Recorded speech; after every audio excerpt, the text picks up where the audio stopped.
उज्जनीर रायज केन्या से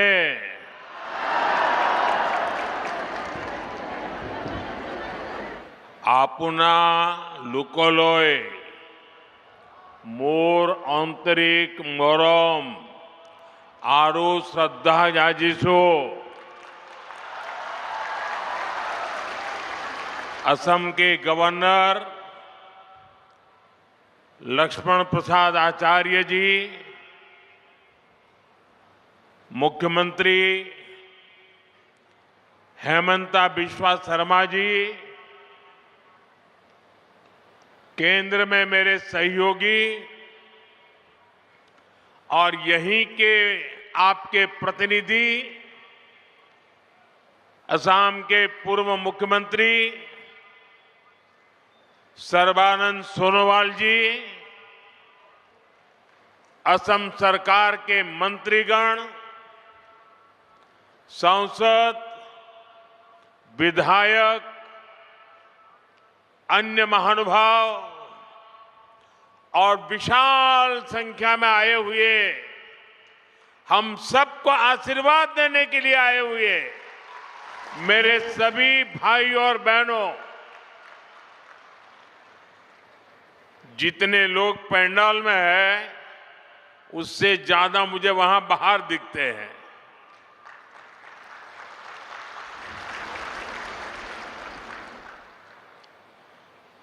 सोलुंग सुकापा और महावीर लसित बोरफुकन जैसे वीरों की ये धरती, भीमबर देवरी, शहीद कुशल कुंवर, मोरान राजा बड़ौसा, मालती मैम, इंदिरा मिरी, स्वर्गदेव सर्बानंद सिंह और वीरांगना सती साधने की ये भूमि, मैं उजनी असम की इस महान मिट्टी को श्रद्धापूर्वक नमन करता हूं।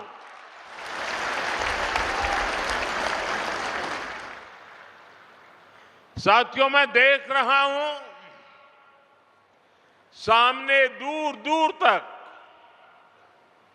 आप सब इतनी बड़ी संख्या में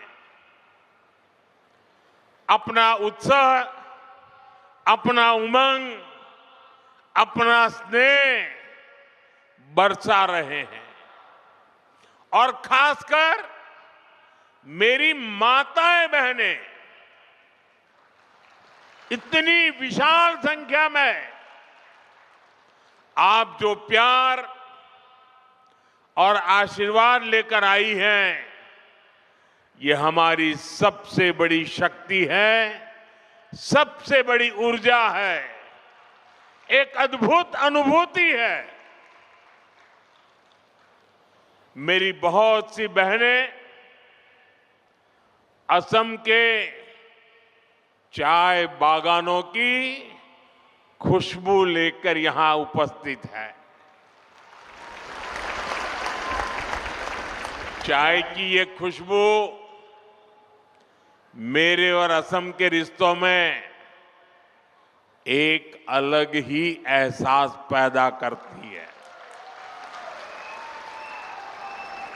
मैं आप सभी को प्रणाम करता हूं। इस स्नेह और प्यार के लिए मैं हृदय से आप सबका आभार व्यक्त करता हूं। साथियों, आज असम और पूरे नॉर्थ ईस्ट के लिए बहुत बड़ा दिन है। नामरूप और डिब्रूगढ़ को लंबे समय से जिसका इंतजार था, वो सपना भी आज पूरा हो रहा है। आज इस पूरे इलाके में औद्योगिक प्रगति का नया अध्याय शुरू हो रहा है। अभी थोड़ी देर पहले मैंने यहां अमोनिया यूरिया फर्टिलाइजर प्लांट का भूमि पूजन किया है। डिब्रूगढ़ आने से पहले गुवाहाटी में एयरपोर्ट के एक टर्मिनल का उद्घाटन भी हुआ है। आज हर कोई कह रहा है असम विकास की एक नई रफ्तार पकड़ चुका है। मैं आपको बताना चाहता हूं, अभी आप जो देख रहे हैं, जो अनुभव कर रहे हैं, ये तो एक शुरुआत है। हमें तो असम को बहुत आगे लेकर के जाना है। आप सबको साथ लेकर के आगे बढ़ना है।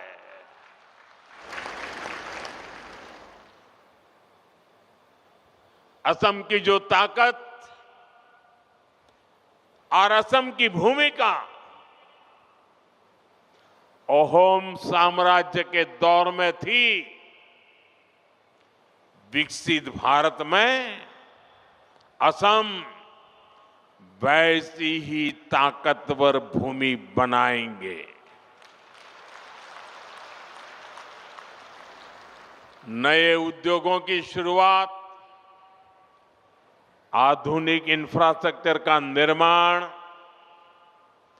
सेमीकंडक्टर्स, उसकी मैन्युफैक्चरिंग, कृषि के क्षेत्र में नए अवसर, टी गार्डन्स और उनके वर्कर्स की उन्नति, पर्यटन में बढ़ती संभावनाएं, असम हर क्षेत्र में आगे बढ़ रहा है। मैं आप सभी को और देश के सभी किसान भाई बहनों को इस आधुनिक फर्टिलाइजर प्लांट के लिए बहुत बहुत शुभकामनाएं देता हूं। मैं आपको गुवाहाटी एयरपोर्ट के नए टर्मिनल के लिए भी बधाई देता हूं। बीजेपी की डबल इंजन सरकार में उद्योग और कनेक्टिविटी की जुगलबंदी असम के सपनों को पूरा कर रही है और साथ ही हमारे युवाओं को नए सपने देखने का हौसला भी दे रही है। साथियों, विकसित भारत के निर्माण में देश के किसानों की, यहां के अन्नदाताओं की बहुत बड़ी भूमिका है। इसलिए हमारी सरकार किसानों के हितों को सर्वोपरि रखते हुए दिन रात काम कर रही है। यहां आप सभी को किसान हितैषी योजनाओं का लाभ दिया जा रहा है। कृषि कल्याण की योजनाओं के बीच ये भी जरूरी है कि हमारे किसानों को खाद की निरंतर सप्लाई मिलती रहे। आने वाले समय में ये यूरिया कारखाना ये सुनिश्चित करेगा। इस फर्टिलाइजर प्रोजेक्ट पर करीब 11,000 करोड़ रुपए खर्च किए जाएंगे। यहां हर साल 12 लाख मैट्रिक टन से ज्यादा खाद बनेगी। जब उत्पादन यही होगा तो सप्लाई तेज होगी, लॉजिस्टिक का खर्चा घटेगा। साथियों, नाम रूप की ये यूनिट रोजगार, स्वरोजगार के हजारों नए अवसर भी बनाएगी। प्लांट के शुरू होते ही अनेकों लोगों को यहीं पर स्थायी नौकरी भी मिलेगी। इसके अलावा जो काम प्लांट के साथ जुड़ा होता है, मरम्मत हो, सप्लाई हो, कंस्ट्रक्शन का बहुत बड़ी मात्रा में काम होगा, यानी अनेक काम होते हैं। इन सब में भी यहां के स्थानीय लोगों को और खास करके मेरे नौजवानों को रोजगार मिलेगा। लेकिन भाइयों बहनों, आप सोचिए, किसानों के कल्याण के लिए काम बीजेपी सरकार आने के बाद ही क्यों हो रहा है? हमारा नामरूप तो दशकों से खाद्य उत्पादन का केंद्र था। एक समय था जब यहां बनी खाद से नॉर्थ ईस्ट के खेतों को ताकत मिलती थी, किसानों की फसलों को सहारा मिलता था। जब देश के कई हिस्सों में खाद की आपूर्ति चुनौती बनी, तब भी नामरूप किसानों के लिए उम्मीद बना रहा। लेकिन पुराने कारखानों की टेक्नोलॉजी के समय के साथ पुरानी होती गई और कांग्रेस की सरकारों ने कोई ध्यान नहीं दिया। नतीजा ये हुआ कि नामरूप प्लांट की कई यूनिट्स इसी वजह से बंद होती गई। पूरे नॉर्थ ईस्ट के किसान परेशान होते रहे, देश के किसानों को भी तकलीफ हुई, उनकी आमदनी पर चोट पड़ती रही, खेती में तकलीफें बढ़ती गई। लेकिन कांग्रेस वालों ने इस समस्या का कोई हल ही नहीं निकाला, वो अपनी मस्ती में ही रहे। आज हमारी डबल इंजन सरकार कांग्रेस द्वारा पैदा की गई उन समस्याओं का समाधान भी कर रही है। साथियों, असम की तरह ही देश के दूसरे राज्यों में भी खाद की कितनी ही फैक्ट्रियां बंद हो गई थी। आप याद करिए, तब किसानों के क्या हालत थे। यूरिया के लिए किसानों को लाइनों में लगना पड़ता था, यूरिया की दुकानों पर पुलिस लगानी पड़ती थी, पुलिस किसानों पर लाठी बरसाती थी। भाइयों बहनों, कांग्रेस ने जिन हालातों को बिगाड़ा था, हमारी सरकार उन्हें सुधारने के लिए एड़ी चोटी की ताकत लगा रही है। और इन्होंने इतना बुरा किया कि 11 साल से मेहनत करने के बाद भी अभी मुझे और बहुत कुछ करना बाकी है। कांग्रेस के दौर में फर्टिलाइजर फैक्ट्रियां बंद होती थी, जबकि हमारी सरकार ने गोरखपुर, सिंदरी, बरौनी, रामागुंडम जैसे अनेक प्लांट शुरू किए हैं। इस क्षेत्र में प्राइवेट सेक्टर को भी बढ़ावा दिया जा रहा है। आज इसी का नतीजा है हम यूरिया के क्षेत्र में आने वाले कुछ समय में आत्मनिर्भर हो सके, उस दिशा में मजबूती से कदम रख रहे हैं। साथियों, 2014 में देश में सिर्फ 225 लाख मैट्रिक टन यूरिया का ही उत्पादन होता था। आपको आंकड़ा याद रहेगा? आंकड़ा याद रहेगा? आपने मुझे काम दिया 10-11 साल पहले, तब उत्पादन होता था 225 लाख मैट्रिक टन। ये आंकड़ा याद रखिए। पिछले 10-11 साल की मेहनत में हमने उत्पादन बढ़ा करके करीब 306 लाख मैट्रिक टन तक पहुंच चुका है। लेकिन हमें यहां रुकना नहीं है, क्योंकि अभी भी बहुत करने की जरूरत है। जो काम उनको उस समय करना था नहीं किया, और इसलिए मुझे थोड़ा एक्स्ट्रा मेहनत करनी पड़ रही है। और अभी हमें हर साल करीब 380 लाख मैट्रिक टन यूरिया की जरूरत पड़ती है। हम 306 पर पहुंचे हैं, 70-80 और करना है।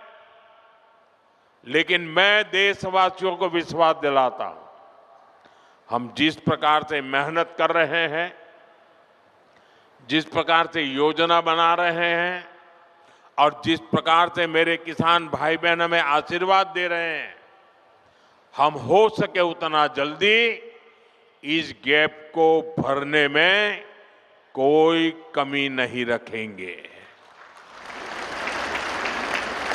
और भाइयों बहनों, मैं आपको एक और बात बताना चाहता हूं।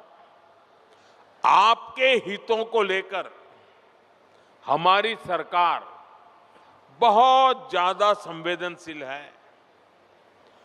जो यूरिया हमें महंगे दामों पर विदेशों से मंगाना पड़ता है, हम उसकी भी चोट अपने किसानों पर नहीं पड़ने देते। बीजेपी सरकार सब्सिडी देकर वो भार सरकार खुद उठाती है। भारत के किसानों को सिर्फ 300 रुपए में यूरिया की बोरी मिलती है। उस एक बोरी के बदले भारत सरकार को दूसरे देशों को, जहां से हम बोरी लाते हैं, करीब करीब 3,000 रुपया देना पड़ता है। अब आप सोचिए, हम लाते हैं 3,000 में और देते हैं 300 में। ये सारा बोझ देश के किसानों पर हम नहीं पड़ने देते। ये सारा बोझ सरकार खुद भरती है, ताकि मेरे देश के किसान भाई बहनों पर बोझ ना आए। लेकिन मैं किसान भाई बहनों को भी कहूंगा कि आपको भी मेरी मदद करनी होगी। और वो मेरी मदद है इतना ही नहीं, मेरे किसान भाई बहन आपकी भी मदद है। और वो है ये धरती माता को बचाना। हम धरती माता को अगर नहीं बचाएंगे तो यूरिया की कितने ही थैले डाल दे, ये धरती मां हमें कुछ नहीं देगी। और इसलिए जैसे शरीर में बीमारी हो जाए तो दवाई भी हिसाब से लेनी पड़ती है। 2 गोली की जरूरत है, 4 गोली खा लें तो शरीर को फायदा नहीं नुकसान हो जाता है। वैसा ही ये धरती मां को भी अगर हम जरूरत से ज्यादा, पड़ोस वाला ज्यादा बोरी डालता है इसलिए मैं भी बोरी डाल दूं, इस प्रकार से अगर करते रहेंगे तो ये धरती मां हमसे रूठ जाएगी। यूरिया खिला खिला करके हमें धरती माता को मारने का कोई हक नहीं है। ये हमारी मां है, हमें उस मां को भी बचाना है। साथियों, आज बीज से बाजार तक भाजपा सरकार किसानों के साथ खड़ी है। खेत के काम के लिए सीधे खाते में पैसे पहुंचाए जा रहे हैं ताकि किसान को उधार के लिए भटकना न पड़े। अब तक पीएम किसान सम्मान निधि के लगभग 4 लाख करोड़ रुपए किसानों के खाते में भेजे गए हैं। आंकड़ा याद रहेगा? भूल जाएंगे? 4 लाख करोड़ रुपया मेरे देश के किसानों के खाते में सीधे जमा किए हैं। इसी साल किसानों की मदद के लिए 35,000 करोड़ रुपए की 2 योजनाएं, नई योजनाएं शुरू की है। 35,000 करोड़। पीएम धन धान्य कृषि योजना और दलहन आत्मनिर्भरता मिशन, इससे खेती को बढ़ावा मिलेगा। साथियों, हम किसानों की हर जरूरत को ध्यान रखते हुए काम कर रहे हैं। खराब मौसम की वजह से फसल नुकसान होने पर किसान को फसल बीमा योजना का सहारा मिल रहा है। फसल का सही दाम मिले, इसके लिए खरीद की व्यवस्था सुधारी गई है। हमारी सरकार का साफ मानना है कि देश तभी आगे बढ़ेगा जब मेरा किसान मजबूत होगा, और इसके लिए हर संभव प्रयास किए जा रहे हैं। साथियों, केंद्र में हमारी सरकार बनने के बाद हमने किसान क्रेडिट कार्ड की सुविधा से पशुपालकों और मछली पालकों को भी जोड़ दिया था। किसान क्रेडिट कार्ड केसीसी, ये केसीसी की सुविधा मिलने के बाद हमारे पशुपालक, हमारे मछली पालन करने वाले, इन सबको खूब लाभ उठा रहा। केसीसी से इस साल किसानों को, ये आंकड़ा भी याद रखो, केसीसी से इस साल किसानों को 10 लाख करोड़ रुपए से ज्यादा की मदद दी गई है। 10 लाख करोड़ रुपया। बायो फर्टिलाइजर पर जीएसटी कम होने से भी किसानों को बहुत फायदा हुआ है। भाजपा सरकार भारत के किसानों को नेचुरल फार्मिंग के लिए भी बहुत प्रोत्साहन दे रही है। और मैं तो चाहूंगा असम के अंदर कुछ तहसील ऐसे आने चाहिए आगे जो 100% नेचुरल फार्मिंग करते हैं। आप देखिए, हिंदुस्तान को आसाम दिशा दिखा सकता है। आसाम का किसान देश को दिशा दिखा सकता है। हमने नेशनल मिशन और नेचुरल फार्मिंग शुरू की। आज लाखों किसान इससे जुड़ चुके हैं। बीते कुछ सालों में देश में 10,000 किसान उत्पाद संघ एफपीओज बने हैं। नॉर्थ ईस्ट को विशेष ध्यान में रखते हुए हमारी सरकार ने खाद्य तेलों, पाम ऑयल से जुड़ा मिशन भी शुरू किया है।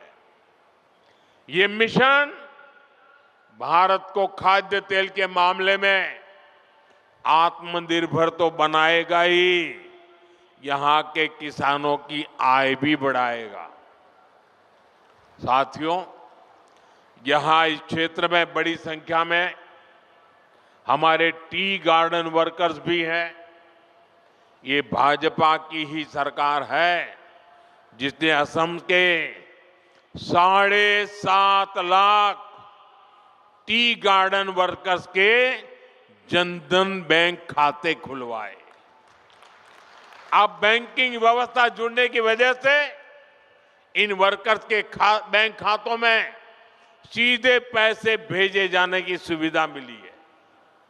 हमारी सरकार टी गार्डन वाले क्षेत्रों में स्कूल, रोड, बिजली, पानी, अस्पताल की सुविधाएं बढ़ा रही है।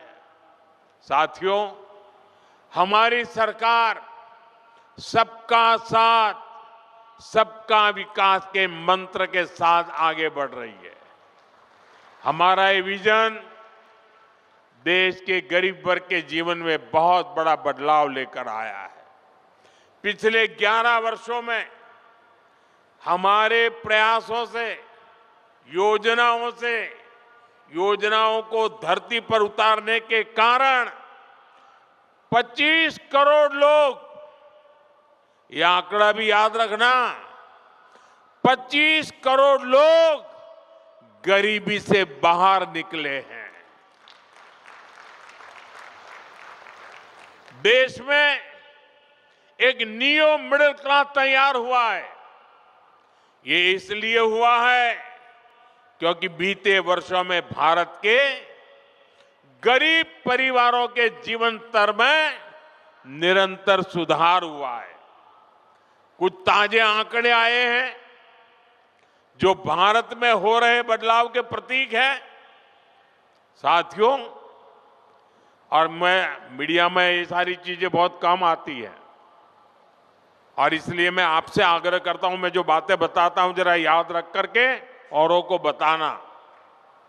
साथियों, पहले गांवों के सबसे गरीब परिवारों में 10 परिवार में से एक के पास 22 बाइक तक होती नहीं थी।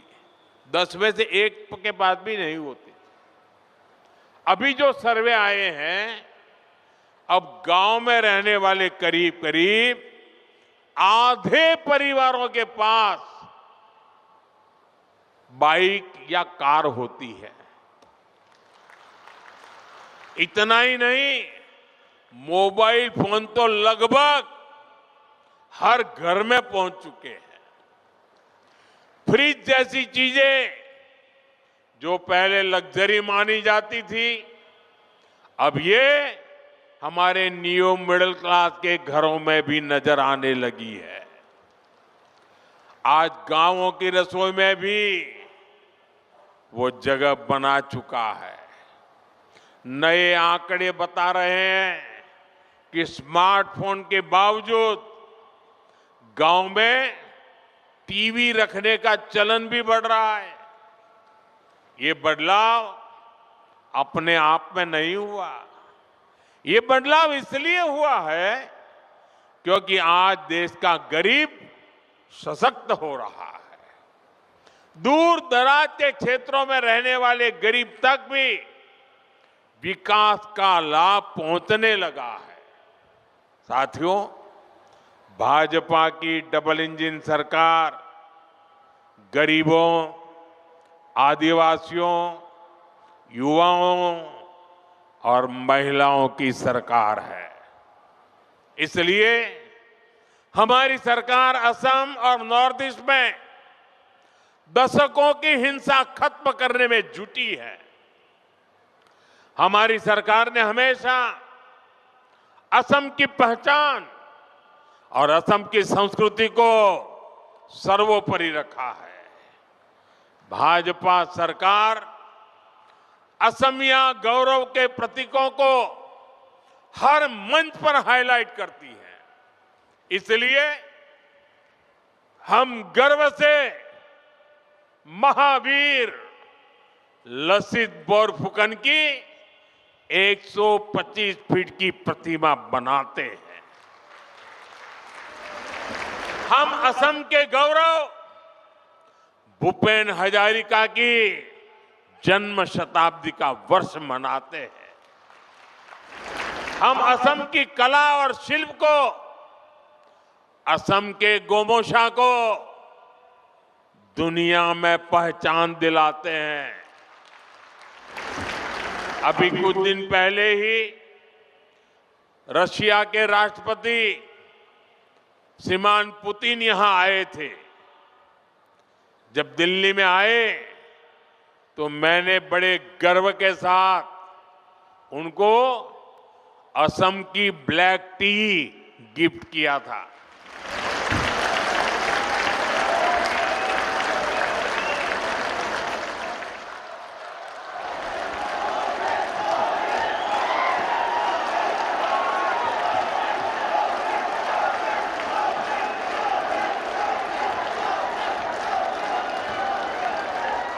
हम असम की मान मर्यादा बढ़ाने वाले हर काम को प्राथमिकता देते हैं। लेकिन भाइयों बहनों, भाजपा जब ये काम करती है तो सबसे ज्यादा तकलीफ कांग्रेस को होती है। आपको याद होगा जब हमारी सरकार ने भूपेन दा को भारत रत्न दिया था तो कांग्रेस ने खुलकर उसका विरोध किया था। कांग्रेस के राष्ट्रीय अध्यक्ष ने कहा था कि मोदी नाचने गाने वालों को भारत रत्न दे रहा है। मुझे बताइए, ये भूपेन दा का अपमान है कि नहीं है? कला संस्कृति का अपमान है कि नहीं है? असम का अपमान है कि नहीं है? ये कांग्रेस दिन रात करती है अपमान करना। हमने असम में सेमीकंडक्टर यूनिट लगवाई तो भी कांग्रेस ने इसका विरोध किया। आप मत भूलिए, यही कांग्रेस सरकार थी जितने इतने दशकों तक टी कम्युनिटी के भाई बहनों को जमीन के अधिकार नहीं मिलने दिए।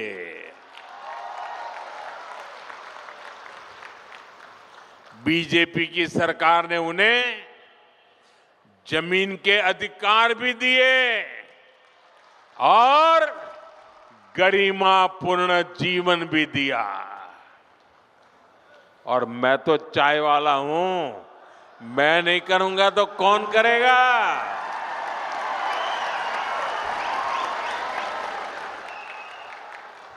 ये कांग्रेस अब भी देश विरोधी सोच को आगे बढ़ा रही है। ये लोग असम के जंगल, जमीन पर उन बांग्लादेशी घुसपैठियों को बसाना चाहते हैं जिनसे उनको वोट बैंक मजबूत होता है। आप बर्बाद हो जाए उनको इनकी परवाह नहीं है, उनको अपनी वोट बैंक मजबूत करनी है। भाइयों बहनों, कांग्रेस को असम और असम के लोगों से, आप लोगों की पहचान से कोई लेना देना नहीं है। इनको केवल सत्ता, सरकार और फिर जो काम पहले करते थे वो करने में इंटरेस्ट है। इसलिए इन्हें अवैध बांग्लादेशी घुसपैठिए ज्यादा अच्छे लगते हैं। अवैध घुसपैठियों को कांग्रेस ने ही बचाया और कांग्रेस ही उन्हें बचा रही है। इसलिए कांग्रेस पार्टी वोटर लिस्ट के शुद्धिकरण का विरोध कर रही है। तुष्टीकरण और वोट बैंक के इस कांग्रेसी जहर से हमें असम को बचाकर रखना है। मैं आपको एक गारंटी देता हूं, असम की पहचान और असम के सम्मान की रक्षा के लिए भाजपा, बीजेपी फौलाद बनकर आपके साथ खड़ी है। साथियों, विकसित भारत के निर्माण में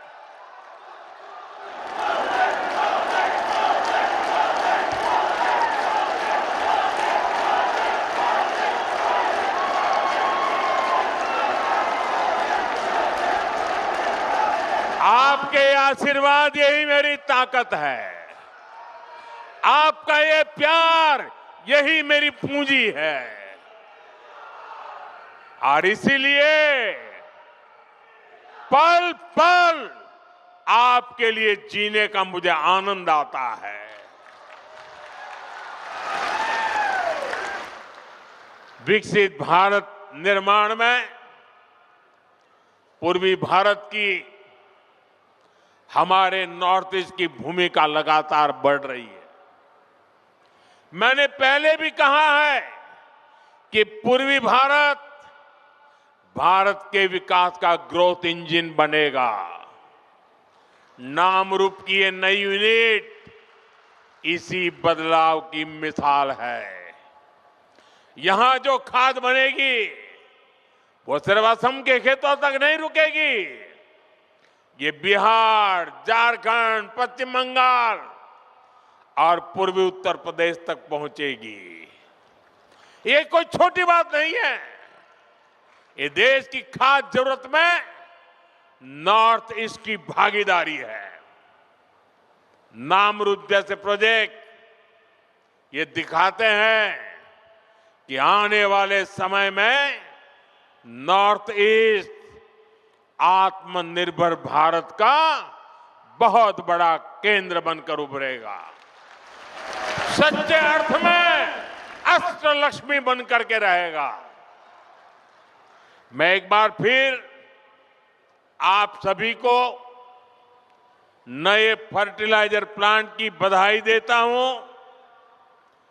मेरे साथ बोलिए, भारत माता की, भारत माता की। और इस वर्ष तो वंदे मातरम के 150 साल हमारे गौरवपूर्ण पल। आइए हम सब बोले, वंदे वंदे वंदे वंदे वंदे वंदे वंदे वंदे वंदे।